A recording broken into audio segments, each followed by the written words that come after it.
Principle 4. Be a good listener. Encourage others to talk about themselves. Everyone who was ever a guest of Theodore Roosevelt was astonished at the range and diversity of his knowledge. Whether his visitor was a cowboy or a rough rider, a New York politician or a diplomat, Roosevelt knew what to say.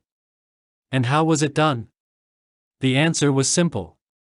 Whenever Roosevelt expected a visitor, he sat up late the night before, reading up on the subject in which he knew his guest was particularly interested. For Roosevelt knew, as all leaders know, that the royal road to a person's heart is to talk about the things he or she treasures most.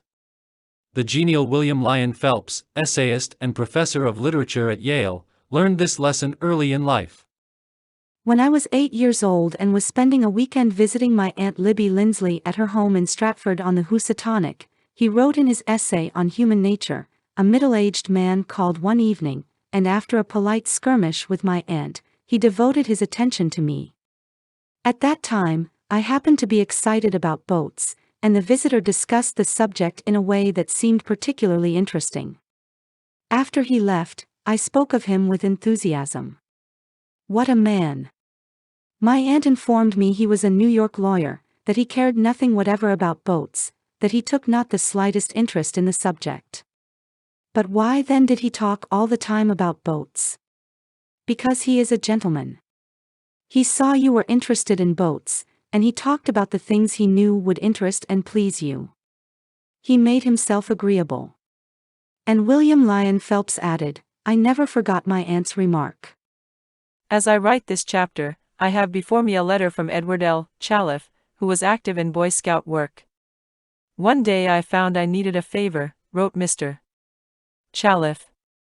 "A big scout jamboree was coming off in Europe, and I wanted the president of one of the largest corporations in America to pay the expenses of one of my boys for the trip. Fortunately, just before I went to see this man, I heard that he had drawn a check for $1 million, and that after it was canceled, he had it framed. So the first thing I did when I entered his office was to ask to see the check. A check for $1 million. I told him I never knew that anybody had ever written such a check, and that I wanted to tell my boys that I had actually seen a check for $1 million. He gladly showed it to me. I admired it and asked him to tell me all about how it happened to be drawn. You notice, don't you, that Mr. Chalif didn't begin by talking about the Boy Scouts, or the jamboree in Europe, or what it was he wanted. He talked in terms of what interested the other man. Here's the result. Presently, the man I was interviewing said, 'Oh, by the way, what was it you wanted to see me about?' So I told him. To my vast surprise, Mr. Chalif continues, he not only granted immediately what I asked for, but much more. I had asked him to send only one boy to Europe, but he sent 5 boys and myself, gave me a letter of credit for $1,000 and told us to stay in Europe for 7 weeks. He also gave me letters of introduction to his branch presidents, putting them at our service, and he himself met us in Paris and showed us the town. Since then, he has given jobs to some of the boys whose parents were in want, and he is still active in our group. Yet I know if I hadn't found out what he was interested in, and got him warmed up first, I wouldn't have found him 1/10 as easy to approach. Is this a valuable technique to use in business? Is it? Let's see. Take Henry G. Duvernoy of Duvernoy & Sons, a wholesale baking firm in New York. Mr. Duvernoy had been trying to sell bread to a certain New York hotel. He had called on the manager every week for 4 years. He went to the same social affairs the manager attended. He even took rooms in the hotel and lived there in order to get the business. But he failed. Then, said Mr. Duvernoy, after studying human relations, I resolved to change my tactics.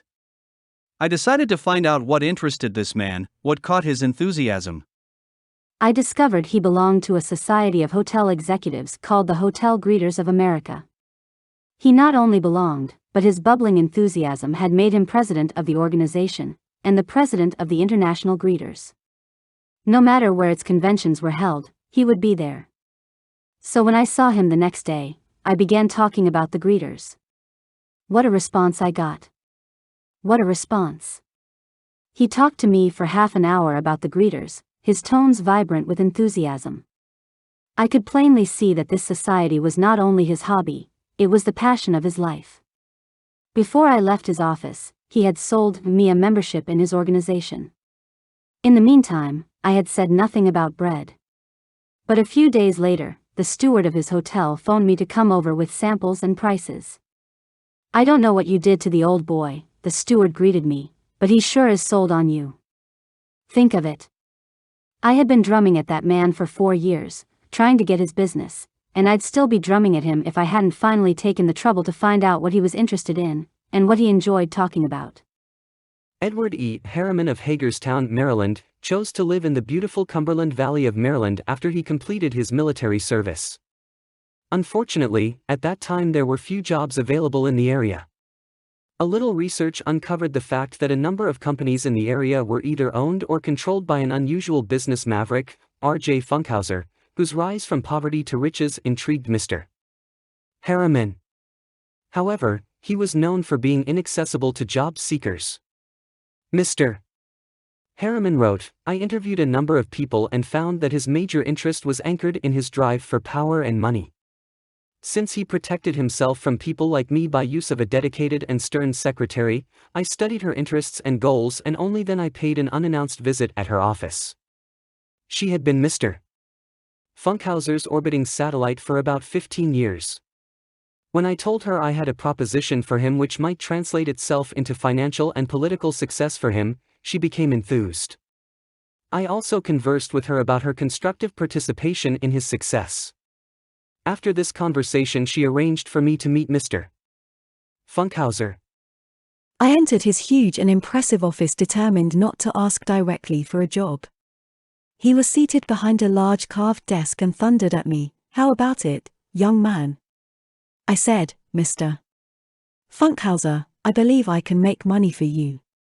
He immediately rose and invited me to sit in one of the large upholstered chairs.